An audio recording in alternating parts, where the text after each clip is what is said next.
Rawr! I'm angry about cats. When did we all get this dumb? Almost only counts in horseshoes, hand grenades, and nuclear warfare. I don't see any bodies, so it doesn't count. I'm angry about cats. I'm the chef. I want to hear one thing. Yes, chef. Come on, man. Use your brain. The Why I'm Angry podcast starts now. All right, guys. Hey, we are back here. Why I'm Angry podcast. It's the chef. We're in the man cave, freestyle man cave studio here, and we're getting things done. Remember, get on the merch store, get some merch, get some of them t-shirts, I think we got fanny packs, we got stickers, we got just about everything. So get in, get some of that cool stuff. Get on our website at whyimangry.com. Help us out, donate, get in, check out what we're working with, what articles we're on, the news that we're tracking at any given time, and just get in and check it out. And then just anything you want to help us out, and then you want to be cheap about it, free, and helps us a great deal. Send us a review. Put a review on whatever site you're watching us on, whatever social medias you follow us on. Anytime you see our thing, put us in a little review. And anybody on your social medias, just send them out an invite, and just say you recommend us, and that really, really, really does a ton. And it doesn't cost you anything, which is great. So definitely get on there, and give us a little happy news. Remember, we're still doing t-shirts for 1 and 5-star reviews. So if you get 1 and 5-star reviews, we will give you a t-shirt, or we'll put you in a raffle for a t-shirt. I'm sorry, not everybody gets a t-shirt, but you can go on the page for as little as, I think it's $15, $16. You can get yourself a t-shirt. It's high quality t-shirts. It's hand spun cotton on most of our t-shirts. There's a couple sporty style t-shirts, under gear t-shirts that aren't made out of cotton. But yeah, get on our website. It's it's on the bottom here, or it's going to be scrolling across the bottom the whole show. If you get on, if you're listening now, get on the chats and shoot me some messages. I'm watching the chats right now. And send me some messages. See what we can get into. I have a list of articles that I'm going to kind of work with, and if not, if you guys send me something that I haven't seen yet, we'll pop it up and see if it's something we can work with. Maybe we'll make it something funny. And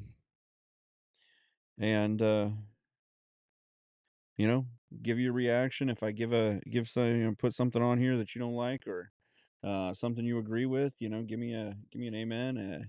We're not above that. Give me a hey, wait a second on that, and you know, we'll get you. We'll talk to you about it. Otherwise, if you're listening to this on the podcast, we so appreciate you. Try to listen to the end. I know it's a long podcast window a lot of times, or too long of a podcast. But if you can listen to the end, that gets us just a couple more cents, and keeps us running. Those ads that are on there give us just a little bit of advertising dollars and stuff. So you know, help us out any way you can, and we appreciate all of that help. So let me do one more.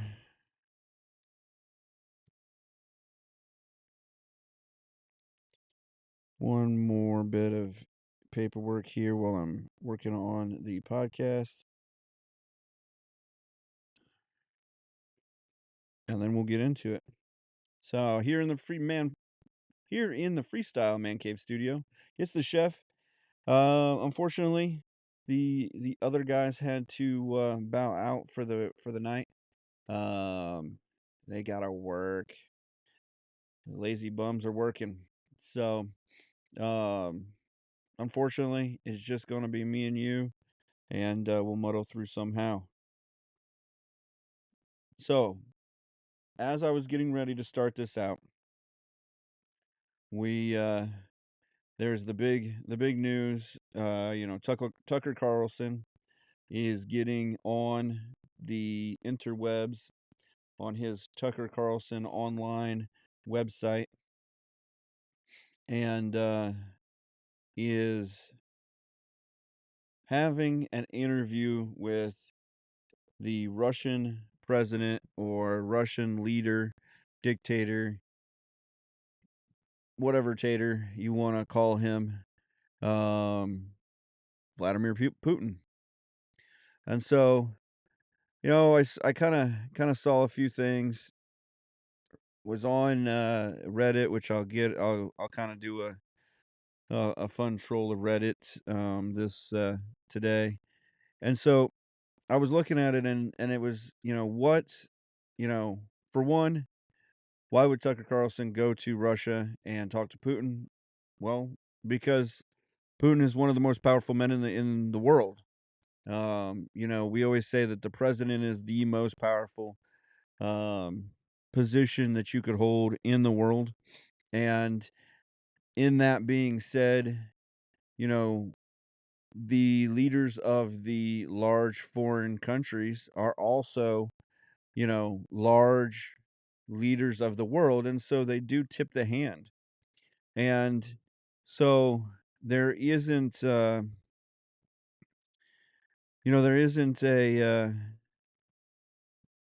isn't a real question of why he would. I mean, you want ratings, you want to talk to the most influential people.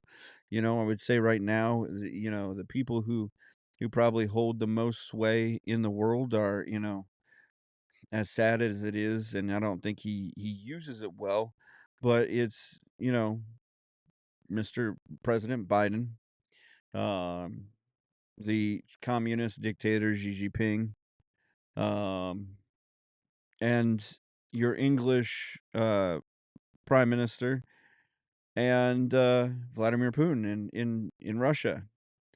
And to varying degrees, you have, the German chancellor, you have the French, you know, prime minister, and things of that nature, and those guys to varying degrees, depending on what we're talking about and things of that nature. If it's pouring out wine, obviously the French, you know, prime minister is working on that lately.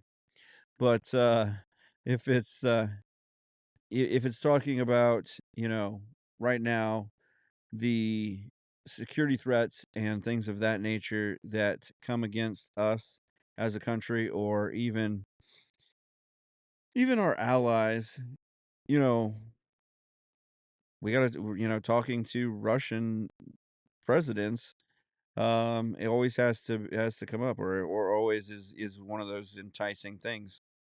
The question really, though, then happens to be, what's in it for, Vladimir Putin?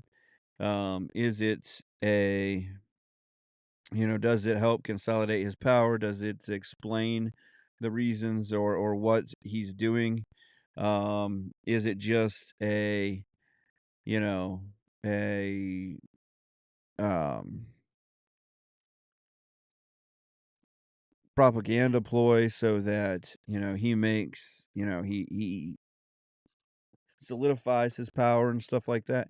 Well, what is it really you're doing? And then the question is, do we want to be a part of that, as you know as whatever we're called, as opinion journalists, as what, and I'm not putting myself in the same league or boat as Tucker Carlson, but as somebody that makes their living at doing interviews, does he want to, propagate and expand and give that person a platform that maybe otherwise wouldn't have a platform. And so, you know, so I listened to a little bit of it starting out.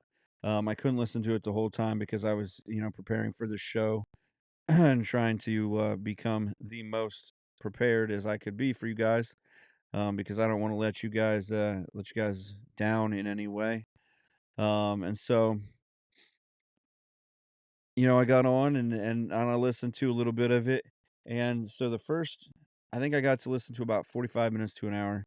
And the first for about half hour, 45 minutes is literally just him going through a history lesson.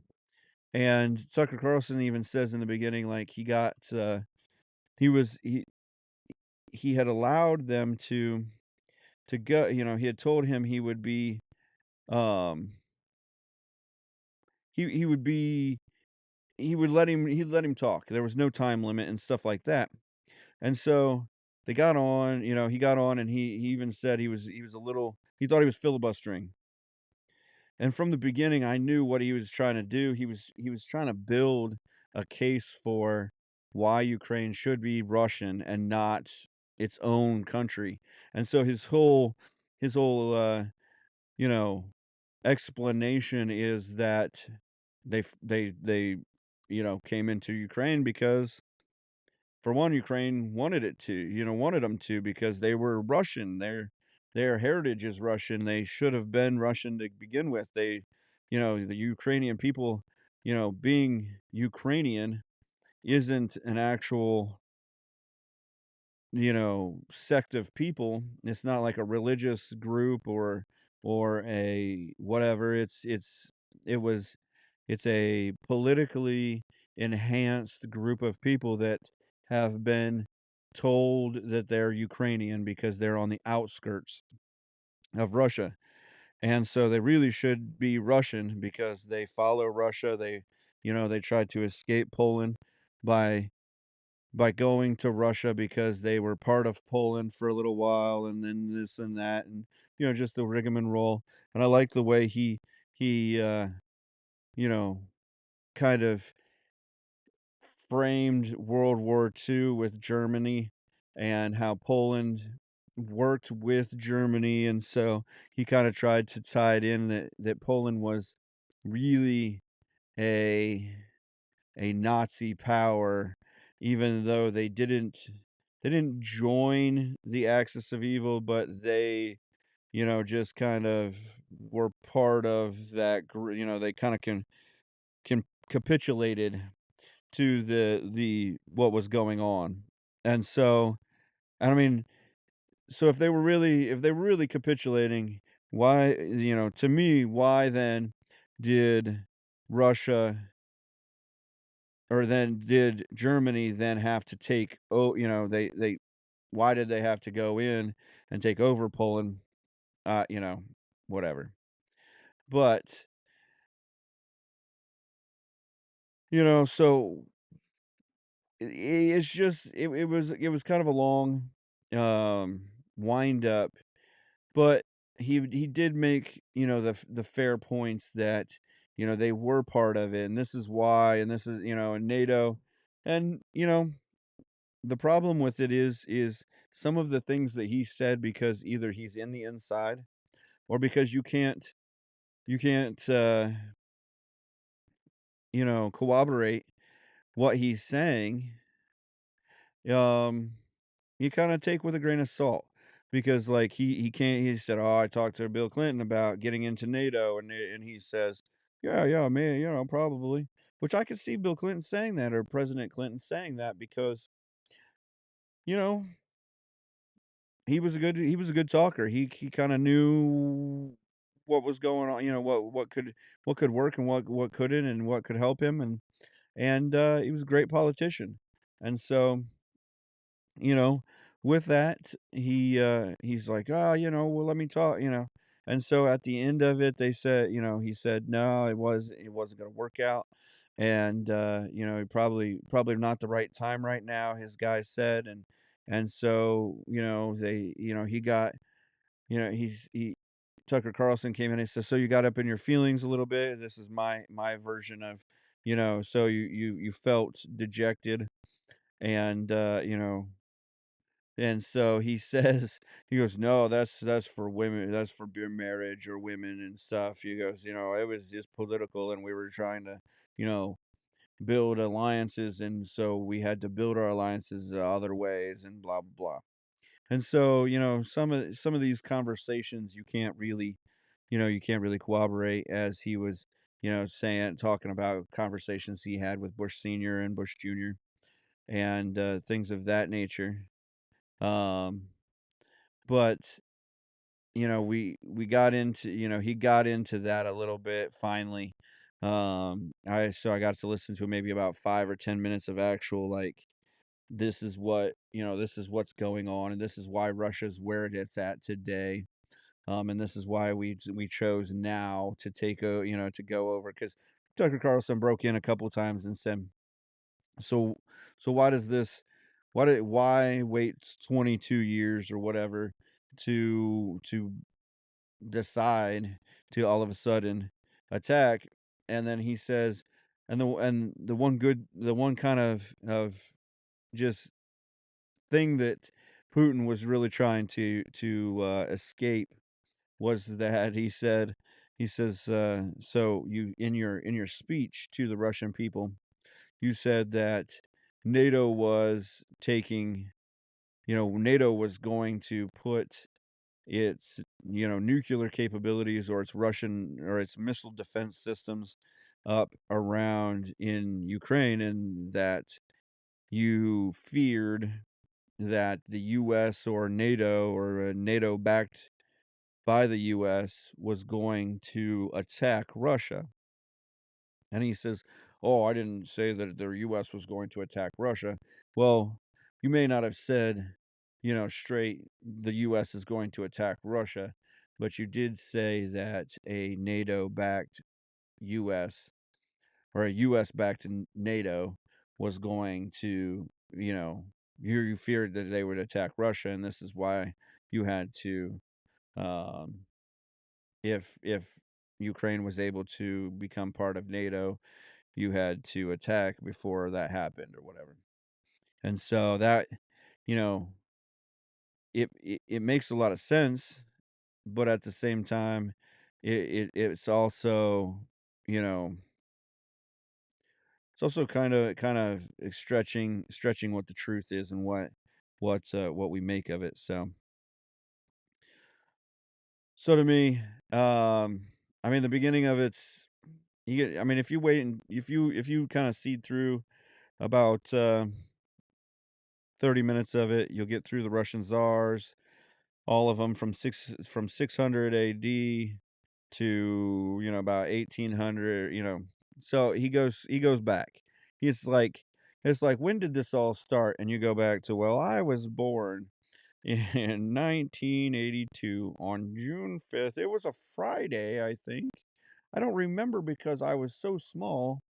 And you start talking for half an hour, 45 minutes, about how the things started. So, in other news, on Tuesday, Trump, um the one of the district courts, um I guess, wait while I open it. One of the district courts said that Trump has, presidents do not have immunity. Um, so we cannot accept former President Trump's claim that a president has unbound authority to commit crimes that would neutralize the most fundamental check on executive power, the recognition and implementation of election results. The three-judge panel from the U.S. Court of Appeals for the D.C. Circuit wrote this wrote it wrote that in its opinion.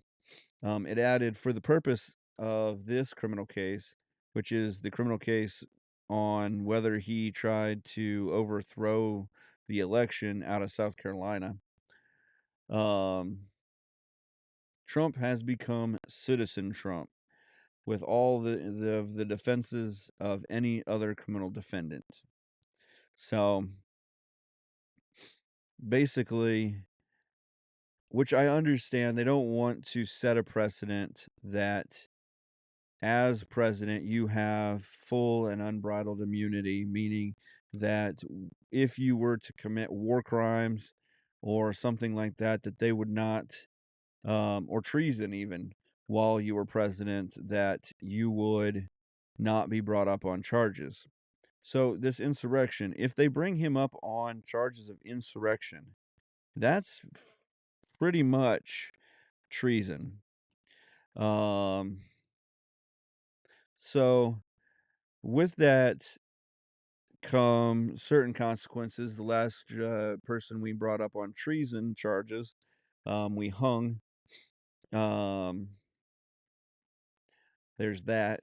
And then, like, in all of the cases, I mean, they're trying these cases out already. I mean, people are already going to jail, are already going to prison over some of this stuff. And we're trying, we've been trying these out. But nobody's been charged with insurrection. Nobody else has been charged. You got the Georgia cases where they're being charged with, conspiracy to commit a crime or RICO charges, or, I guess you got uh um Rudy Giuliani, who's gotten convicted of having uh impugned upon or made false accusations against people, which you can say, oh no, he made false accusations, or you can't, but that's here or there. um I think it's funny though. I saw a thing on Reddit, and it's like, people are on there, and some of them said, one said, not my main 2639 said, I kind of expect South Carolina to just refuse the case and let this ruling stand. There isn't much of a win for them either way if they do take it. And then somebody says, right, if they overturn it, they are saying that the president is immune to criminal prosecution, even when they are no longer in office. That is insane. And there's no way founders intended that. And the original Jack Smith wanted the case to go directly to the Supreme Court, since it was always going to go there anyways. He has said that he's going to take appeal the case, and I mean, and in one part of it, he just flat says, I disagree. His the um yeah, is, let's see if I can find his quote. Trump's argument is weak, blah blah.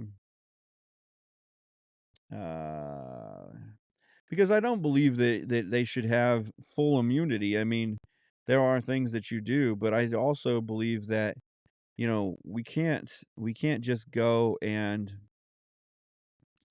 like, for the purposes of, like, January 6th, we can't obviously go in and say, because he said, you know, let's come together and blah blah blah.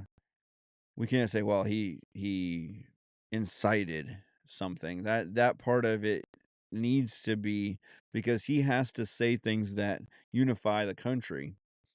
And we can't hold him accountable sometimes for the way groups of people, I mean, without him running into a theater yelling fire, and then the reaction of the people. And that's kind of I guess that's kind of the part of, the hard question is, it is legal to walk into a theater and yell fire. it's illegal when people are getting trampled and running out of the theater. And so with things like this, if it's not war crimes,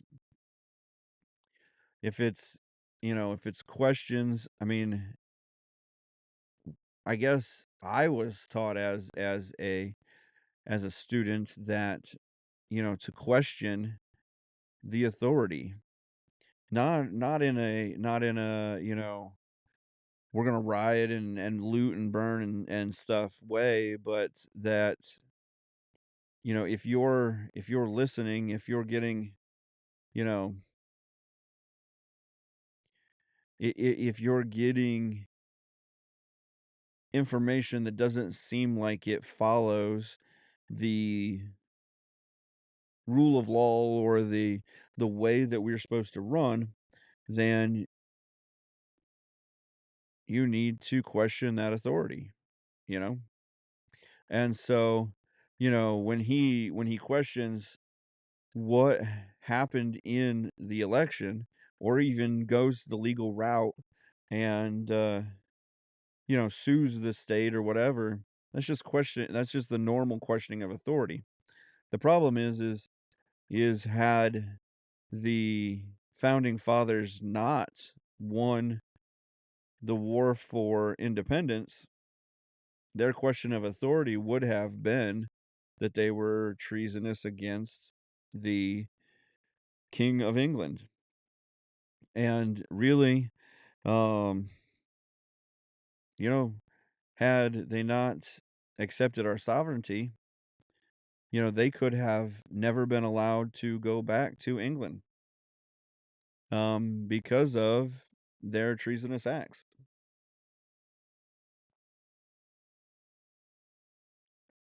So, you know, that's kind of how things go in this, and so it's gonna be legislated out.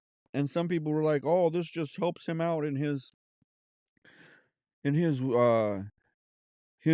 track to delay things till after the election, and then he if he wins, then he can just make it all go away with immunity or whatever." And so, like, we already decided, like, I mean, they just decided he's not getting immunity. And if they do end up running that he has some sort of presidential immunity, um, it's not a far-reaching overall immunity. It's kind of a case-by-case immunity, and I think that the Supreme Court then decides what immunity it gets and what immunity he gets and things of that nature. But, as that goes, you know, at this point, if he gets through the next few months while still being able to run for president, I'd be surprised. I mean, it's just, there's one case after another case after another. And the precedent that not having some sort of immunity sets is that the second you leave office, here come the prosecutors. And then who honestly would want to even be president? We don't want the most qualified person to want to be president anymore because we're going to prosecute them the second they leave office because their opponent. I mean, we talked about this last week. We're not supposed to be able to arrest our political opponents because they're our political opponents. I mean, let's go back to Aaron Burr and Alexander Hamilton then. Let's just duel it out on the streets. Let's just dueling pistols at 100 paces and blast each other. Let's do that. That actually sounds like it's good TV, as opposed to let's just sit here and argue all the time. I mean, obviously, now that I've said it, it's probably you know borderline, talking about raising anarchy, but at the same point, at least then something's decided, and you're set. But that's what we're moving towards by allowing before this, there has been no ex-presidents that have been prosecuted.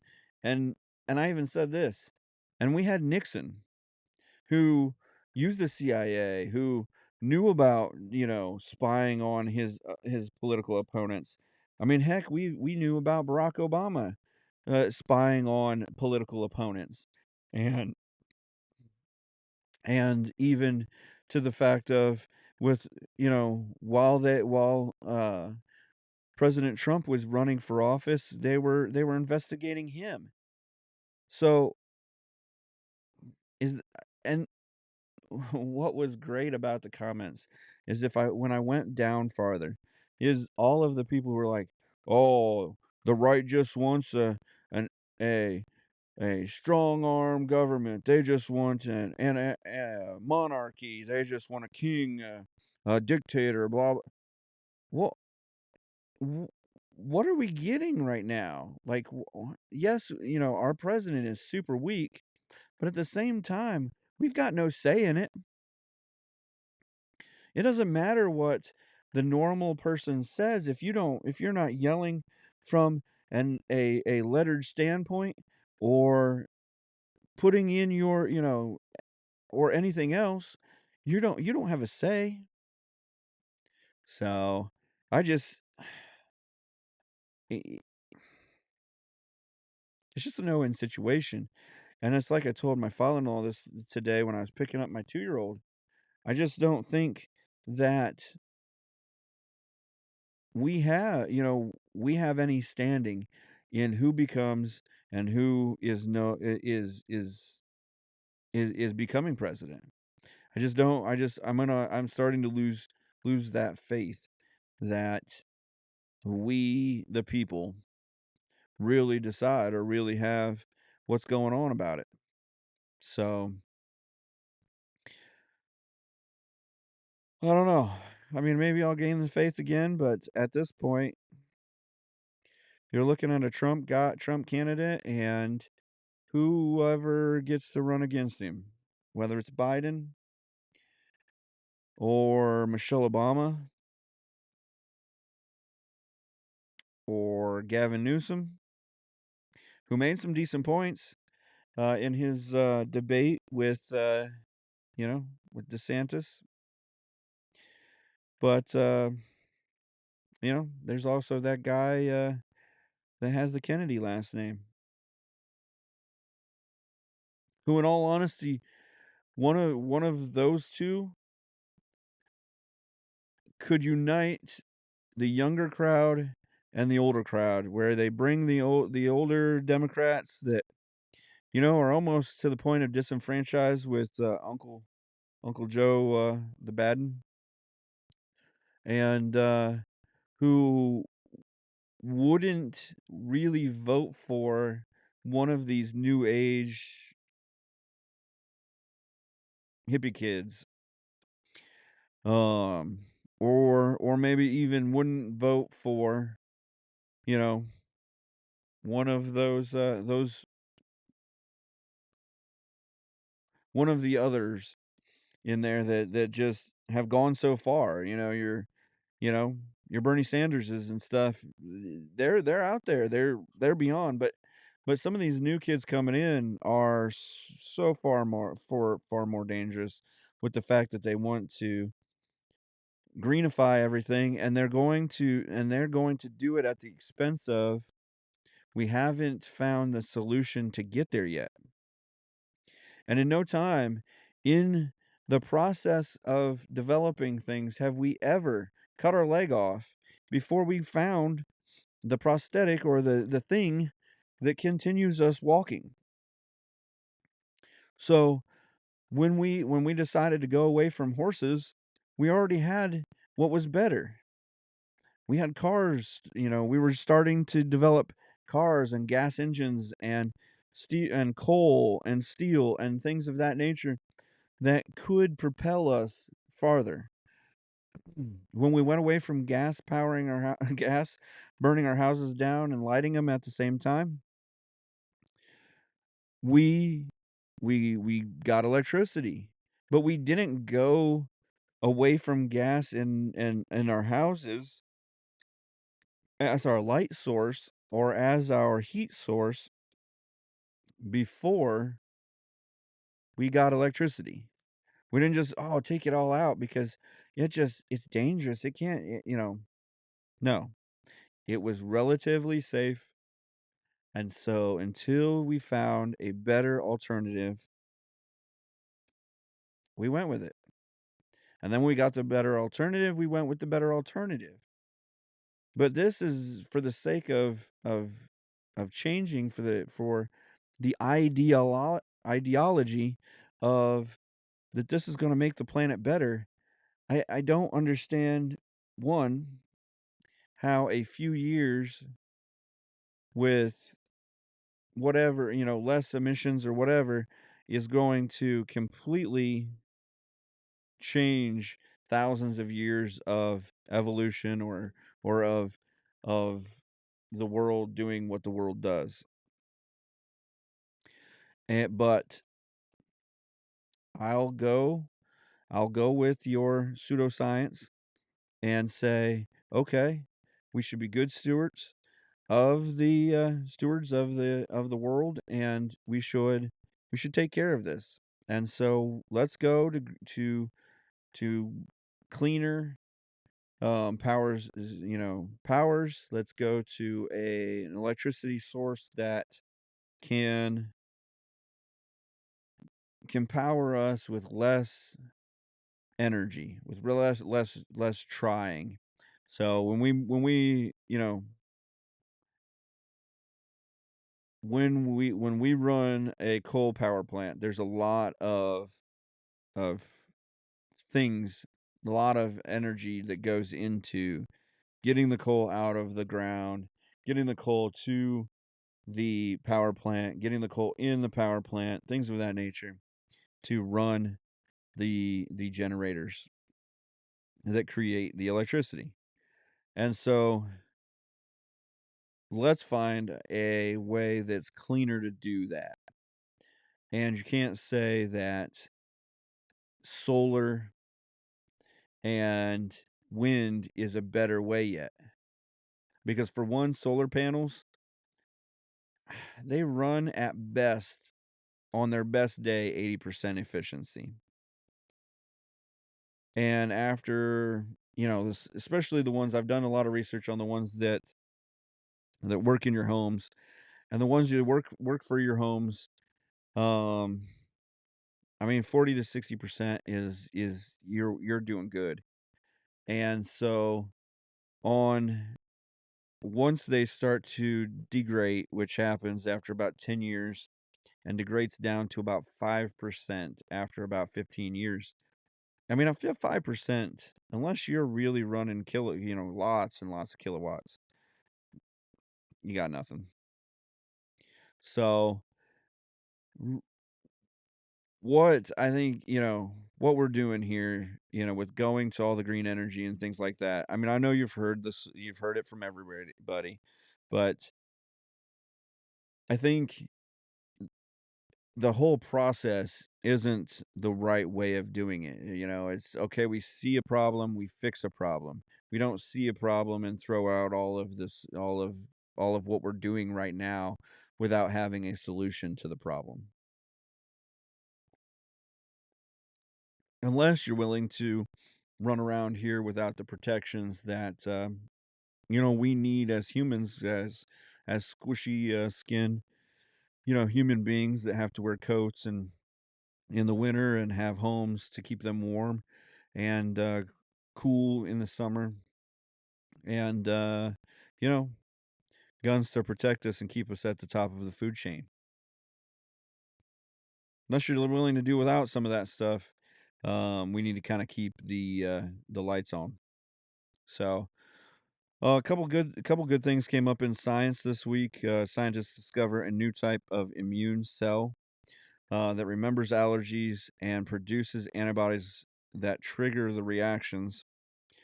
Um, and then the finding basically may be able to lead to new treatments for the common allergies. So obviously, if you've got a huge food allergy to peanuts or something like that, that it may not be able to completely take that away, but it may be able to set up the antibodies that maybe you don't die from it in 3 or 4 minutes.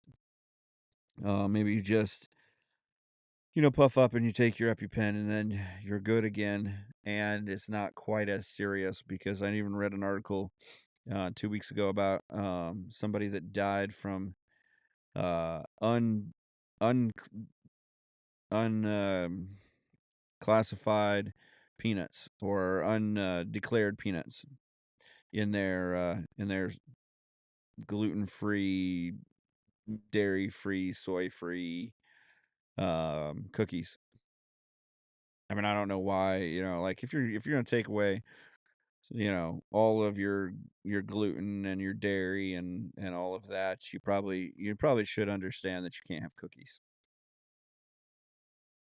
And you can't have, obviously you're not eating meat, so you can't have bacon or steaks or anything like that. You probably should cut out donuts and just live a miserable a miserable life. I say that tongue in cheek because I have done that for a month or so at a time. Well, because well, I did it more for religious, just reset my body, reset my priorities, tell myself that it's not in charge, that I am in charge, and things of that nature. But if you have to do it for your health, I do apologize. It isn't perfect, and it isn't great. And I know how the craving for just even chips was just like something that you didn't have to think about, whether it had gluten or nuts or whatever else in it. Is just a mind blow to you. It's just one of those terrible, like, you have to think about everything that you're eating and stuff like that. That's it just kills you. So, but that would be really great. Scientists discover this new immune cell therapy, and then I also saw that researchers identified a single mutation that may allow engineered T cells to effectively target solid tumors. So right now they use T cells in CR, it's CAR T therapies, and they largely focus on blood cancers. But a lot of the hard tumors, they can't, depending on where they're at and stuff like that, they can't take them out of your body.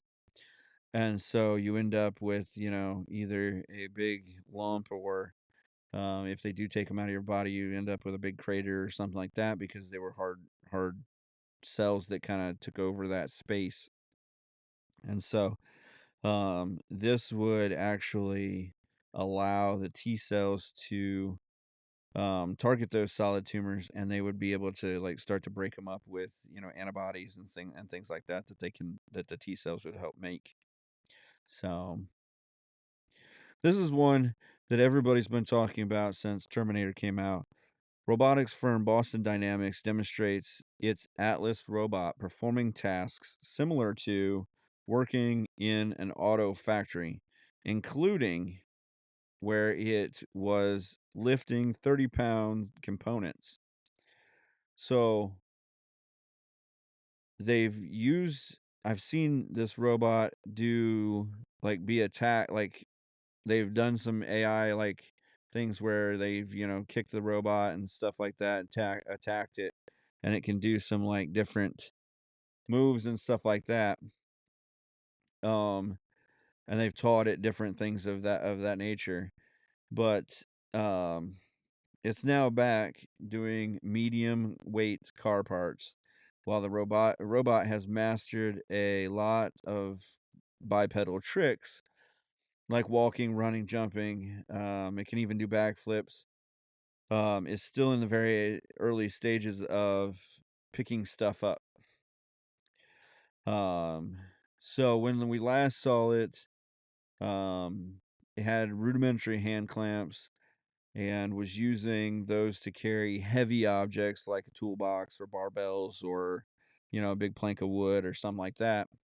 So now they're trying to focus it on kinetic challenges. Basically working things are that are heavy enough to mess with the robot's balance. Um, so picking them up, making the calculations to, and this honestly is the biggest thing is we don't realize how many calculations that our brain makes every second or every minute that we're standing. Like until like Honest Abe with with his new leg and stuff like that is kind of starting to figure out like his ankle's sore, because his ankle is taking on more stabilizing uh jobs and things like that, and just it's working a lot harder now. And so he's learning that, and his ankle's strengthening and stuff like that. But the things that your brain does to keep you upright, like think about if you like slip on a stair, or if you step off a curb wrong, or something like that, where if your brain didn't do a bunch of recalculations and figure out where your foot should land, or where or how your foot should tighten up and stuff, because you're not thinking at that time. You're just going through the motions of trying to stabilize yourself, but you're not really thinking about foot move this way, leg move this way, and things of that nature. And so that's what they really have to, those are the hurdles that they have to overcome with programming robots. And with AI coming into play, AI can kind of smooth out some of those things that you wouldn't think of, because AI will be able to do tests faster than what we could do, like this, where you just, oh, we missed it, he's gonna drop it now. AI will be able to do kind of a roundabout test on it, and be able to be like, okay, this is what it can do. And so it'll check, it'll get in there, and kind of, like I said, round it out. At the same time, when AI does finish its tests, and it finishes getting, figuring out how to do all of this stuff, then what stops it from continuing on, um, and is in its learning? Not that it becomes another consciousness, but the more we try to put consciousnesses into AI and robots and stuff like that, um, you know, where's it end? Do we end up in Terminator, or Terminator 2, or Terminator 3? Where do we end up? Um, so I think it's good, but at the same time, some of those jobs working on cars and stuff, high paying jobs. They're good jobs for people who don't have a ton of skill set, who didn't go to a bunch of schooling, or some of those jobs require some engineering, or that have some of those, but you know at the same time, they put the robots in, and you still have to have a manager or somebody that maintenances those robots, and creates a new group of people out there that are working on those things. And you know maybe that group of people doesn't have to work as hard. Maybe they don't have to lift 30-pound medium weight car parts every day. So maybe it's a great thing that they take their jobs. We'll find new jobs for them in data analytics, or or you know robotic maintenance. And so as there are more robots, obviously there's more robot maintenance guys, and those guys get paid great money too. Now, a lot of them have to have more training. um you know Honest Abe works on uh installing robotic machines, and so he's gone through quite a few trainings, and things like that, to get where he's at. um you know but that also then, that extends the gap then, between your entry level fast food work or your, and these upper level jobs that now take this much training. Used to be you could walk out of high school and walk into GM and they say, "Are you hardworking and honest, loyal?" And they say, "Yep." And they say, "All right, get your hands in there and start turning this bolt." And they, person would turn that bolt and then turn that bolt and then on the next one turn that bolt. And they'd, make 15, $10 an hour when the minimum wage was a buck or two, and as it went up, the wages went up, and I don't know what they make now or what, they just had a strike and you know that kind of thing. So what their wages are, but when I was looking at, I was working security at Honda. I know they were making $30, $40 an hour, and they had no union dues or wages or anything like that to pay, and they were good. And then I knew that some of the guys had come from um GM and stuff like that, and they were making 60, $70 an hour, but they were paying $20 an hour in union dues. 500, $600 a week or a month in union dues. So it all comes to, it all evens out, and whether it's good or bad, I guess we'll find out, because we're not slowing down on this thing. We're not slowing down on AI or robots or anything anytime soon. So um yeah. But I mean, it's kind of crazy to see. I mean, if you watch the video, it it gets around. It's at Atlas Struts on YouTube. So,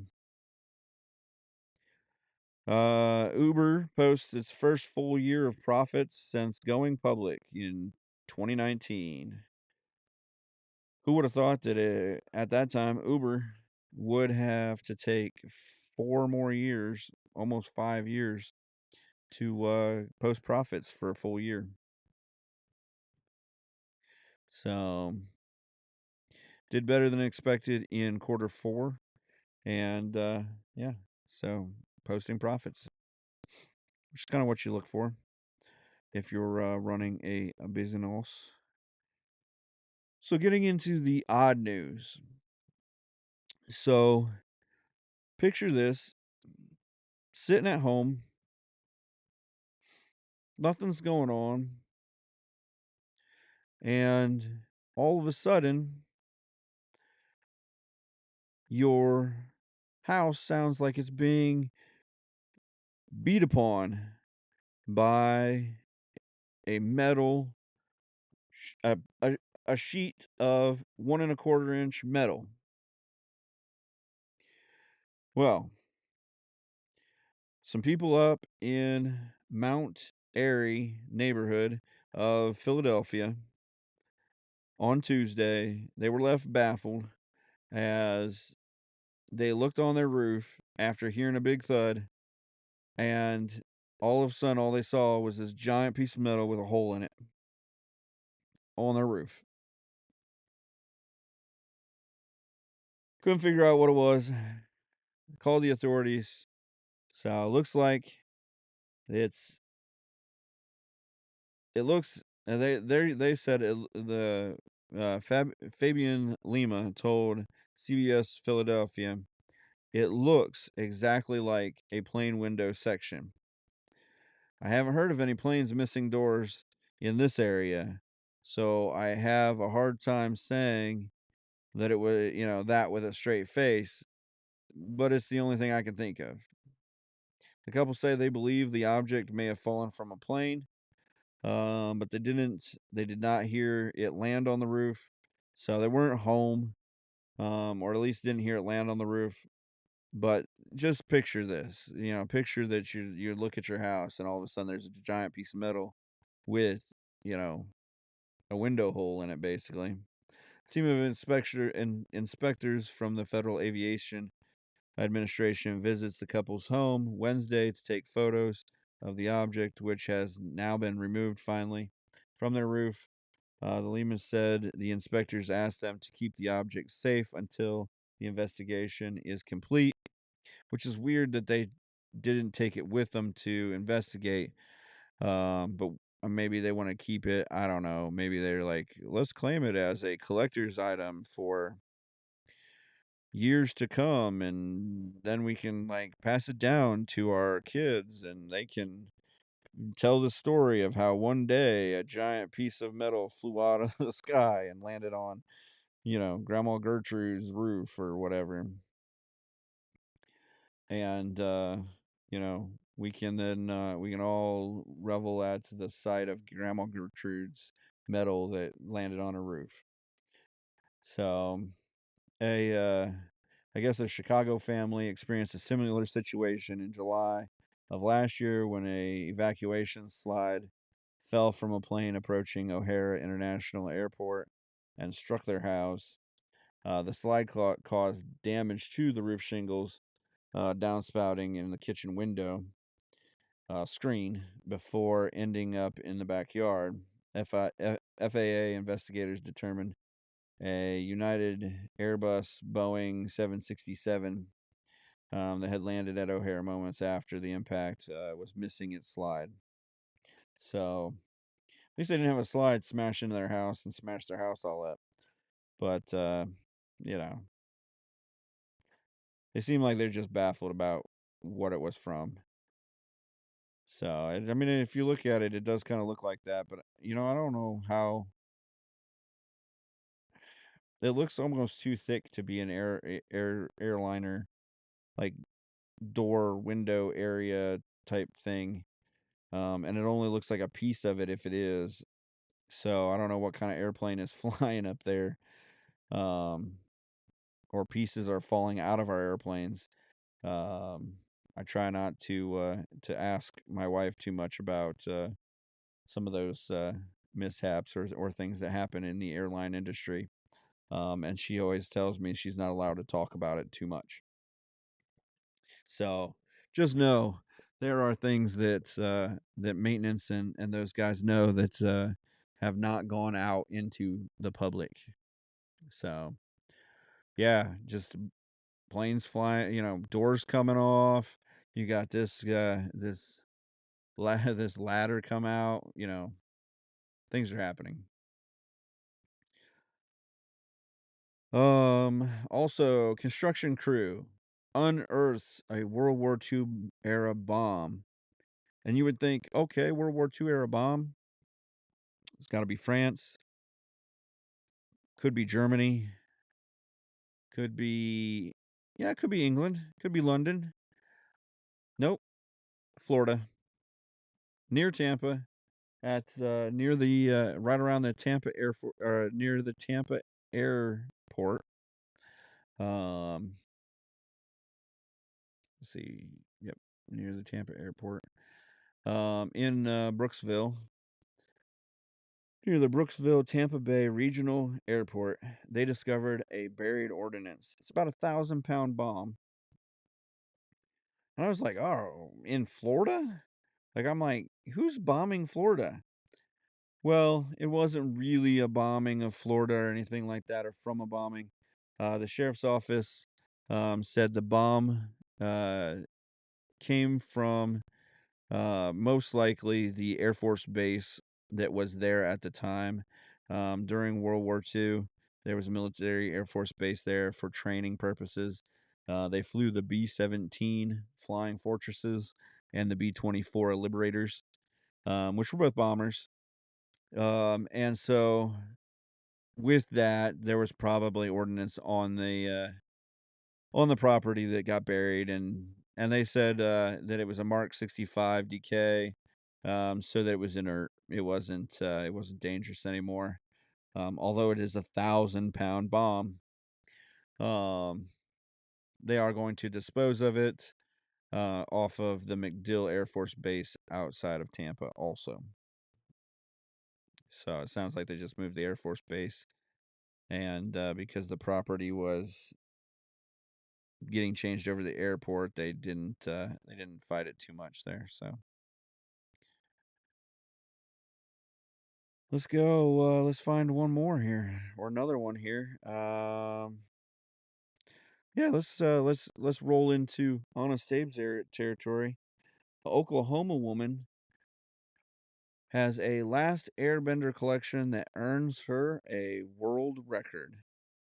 Guinness Book of World Records came out to her house and checked out her 2,026 items for the Legend of Korra,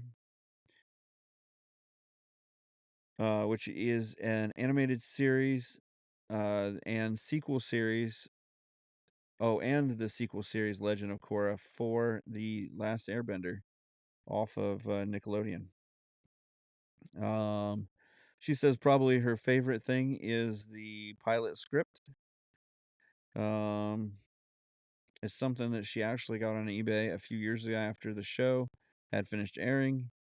And she's never seen another one come back across. So that means that anyone who read it then just threw it away, or is a collector also and likes and kept them. Um, Carrie says she was drawn to the show, which is soon getting a live action series on Netflix. When it first started airing in 2005, I think I really identify with it because it's a mix of cultures. Carrie said it's really heavily Asian inspired, and I love Asian culture. She looks fairly Caucasian, but let's not judge. We don't care. Um, I like Asian culture. I like Asian food. I like to cook Asian food. I like to eat Asian food. So, maybe I could get and maybe I would, you know, identify with the Asian cultures in The Last Airbender. Yeah, and in this show, the Native American aspect of it, there's also a Native American aspect of it. There's Native American culture, and I myself am Cherokee. So, see, Cherokee Nation. And so there was this blending of interests as well as what I identify with. So yeah. So if you identify something with something and you collect 2,000 or more items, you may be in the running for Guinness Book of World Records. If it's Star Wars items, you're nowhere close. I know some guys that would make 2,000 items look like you just started your collection on Tuesday. So, but yeah, get out there, get your collection going, and identify with something, I guess. So this last odd, or last ish odd, is a Guinness Book of World Records admits that it was too heavy handed in its rejecting a man's entry and gives him the title. So the Guinness Book of World Records even can admit that it was wrong. It's not too big to admit. So Frenchman Richard Plaud had built a model of the Eiffel Tower using 700,000 plus matchsticks, but said they rejected him because the structure must be built from matchsticks that are available to the public for purchase and don't have flammable red tips. He said that after he put in about he originally started buying them and cutting off the tips, and he got tired of it. It was just too hard, too much going on. I mean, 700,000. How many matches do you think you'd have to clip to get tired of clipping matches? How many? How would you think 100,000 that you're just out there clip, clip, clip, clip? Maybe he's got a machine. Maybe he doesn't have a machine, and that's why he can't. He isn't clipping them enough. How many? How many? How many matches? No one? Any reactions? Anybody want to put in how many matches they would have to clip to get bored and tired of it? Right now I'm looking at Twitch, YouTube, Facebook. I got Rumble up here. How many matches? 700,000 matches. He decides, okay, can't do this anymore. Not going to clip him. He contacts the local manufacturer, or the main French match manufacturer, and gets the little wooden rods delivered to him in 15-kilogram boxes. How much is 15-kilogram boxes? Well, I did my homework and I checked it out. It's about 33 pounds. So 33-pound boxes. I did not check out how many matches come in a 33-pound box, but this guy he's 47 years old. It took him 8 years. He started this at 39. It took him 8 years and 4,200 hours of assembly to put 706,900 matches to great use, building the Eiffel Tower. So he's in the Book of World Records now for the world's tallest structure made of matches, measuring 7.19 meters. For those of you in the U.S., that's 23.6 feet tall. So about 23.7, 23 foot 7 inches. If you're not able to do the conversion on the whole, you know, points of things. I mean, the matchstick model is pretty nice. It's even got the names and stuff written on it and everything. Yeah, looks great. But he was pretty upset when it happened. In a scathing social media post, he said the decision was a great disappointment. Scathing, great disappointment. I guess if you're French, great disappointment is a scathing review. He relayed the record company's reasons for rejecting his work. Um, so, but within 24 hours, they said they released a new statement saying, um, because our director said we take a lot of pride in being as thorough as possible, which I will say, when reviewing evidence, because our rules and evidence requirements it levels the playing field for everyone everywhere who wants to attempt a record. Having a strict set of rules of how to get into your book, or how to get into your Hall of Fame, or how to get into your whatever exclusive club is what makes it exclusive. So if you break the rules for this or you break the rules for that, you're now making it less exclusive. So it's like the Hall of Fame in baseball. They want to induct someone every year, or some people every year, because that, gives them the press of, keeps them relevant. But they won't just say, well, nobody was good enough to be inducted this year. And so sometimes people who maybe were good players or even great players, but just weren't better than some of their that there were better contemporaries at that time, they shouldn't get in. I mean, if your Hall of Fame doesn't, like, what's the level? Should should Guinness Book of World Records be should it be the greatest person or the greatest feats? I guess that's what you have to decide, is whether that's, it's the best, the best of the best, or if it's just, an inclusive best of the best. And I think if you're doing an inclusive best of the best, what's that guy? What's that look like? I mean, I'm a Tigers fan, and even like I I don't know that like Jack Morris maybe shouldn't have gotten in.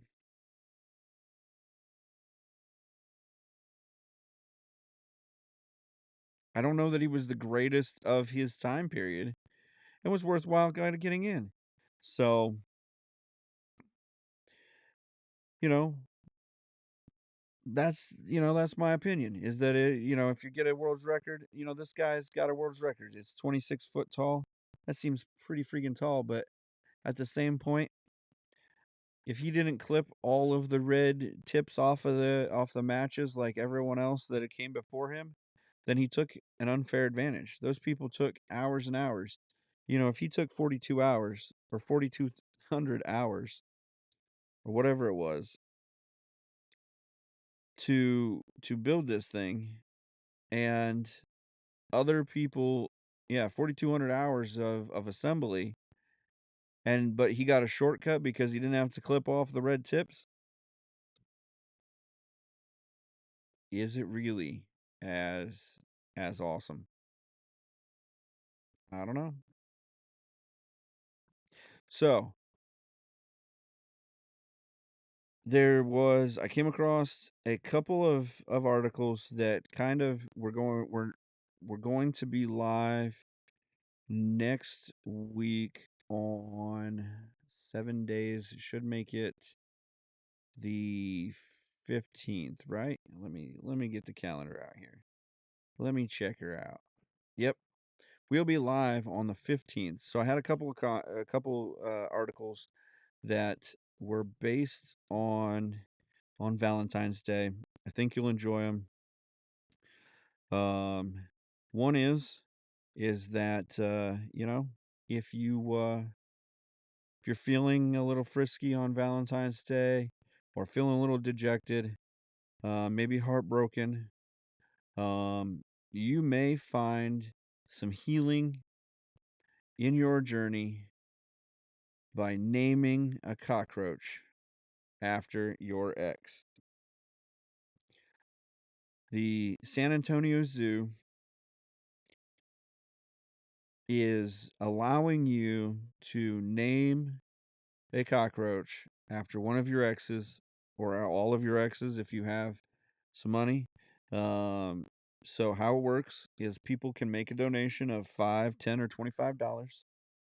Name the cockroach or a rodent or a vegetable if you're one of those after someone, and then they will feed it to an animal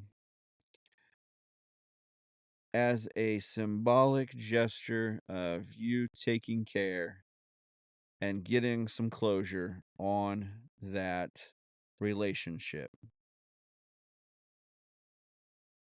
It's a fundraiser. It has brought in more than $225,000 since its inception. This has been going on since 2020. So I'm not sure why no one has told me before this that it's going on, but I did see it. Um, New this year is that they're using to raise money is a hippo poop scented candle inspired by Timothy the hippo. Um, and then they have an adults only tour called Naughty by Nature, which explores the world of mating rituals. So the San Antonio Zoo is taking this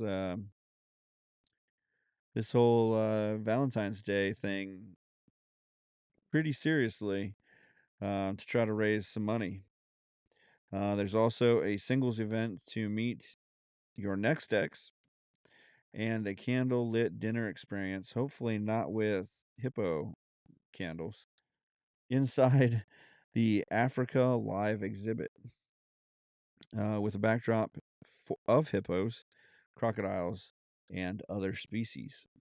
So their fundraising so far has brought in about 225,000. And they're just, so they've got donations from all 50 states and over 30 countries so far in 2023. So get on, send your online donations to the San Antonio Zoo and get your ex eaten, and not in that way, in a bad way, obviously. Last article, um,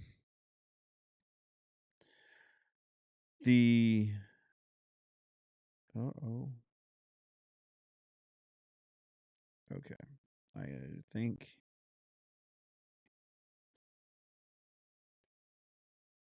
Let's see where we're going here. Let's see if I got the article. Oh, I do. Okay. It says that scientists say that love languages are fake. So there's all kinds of tests out there, even in the Christian community and everything. And it says what, and they always ask, "What's your love language? Is it works? Is it you know words of affirmation? Is it just physical touch? Physical. Just being close and that. Um, is it quality time? You know, I think I got them all. Acts of service, physical time, affirmation. Yep, receiving gifts. Um, what is it? And the theory of love languages, coined by Baptist preacher Gary Chapman in a book written over 30 years ago, is ubiquitous on the internet and IRL. The phrase is often used in conversations about love. TikTok quizzes have been dedicated to the question. The apps like Hinge have concocted romantic theories based on the idea. But the idea of love languages may be largely unfounded, with little empirical backing, according to a new paper from researchers at the University of Toronto and York University. So, people actually spent hard earned money to do research on whether we respond more favorably to certain love languages. Seems like money well spent. We've got guys that are doing research on T cell therapy for large, hardened tumors, and guys that are scientists that are discovering immune cells that that remember allergies and produce antibodies that trigger reactions. And then we got these guys in Canada who are researching your love language and whether it's crap or not. They also emphasize that the languages may not encompass all of the meaningful ways that people express and feel love. Finally, the paper found that very little evidence that partners with matching love languages foster better relationships. Well, that's 100%, because you have to then still go out and work that love language. You still got to talk in that language, and if that's the only way you talk, maybe you're not good at talking to someone else in that language. You just like it for yourself. So, there you go. Makes a ton of sense to me. Oh, yeah. So with that, I just leave you with, if you get through Valentine's Day, we'll be here on next Thursday, 8 o'clock, like your trusty steed, and letting you know and trying to get you to think for yourself. Some free thinking light. Get our merch. Help us out by listening to the podcast. Shoot us a 1 or 5-star review. Get yourself in the drawing for a t-shirt and get out there and like and share our podcast. It's free. Free to like, free to share, free to send it to your friends. So hopefully you enjoyed it, and we'll be back next week.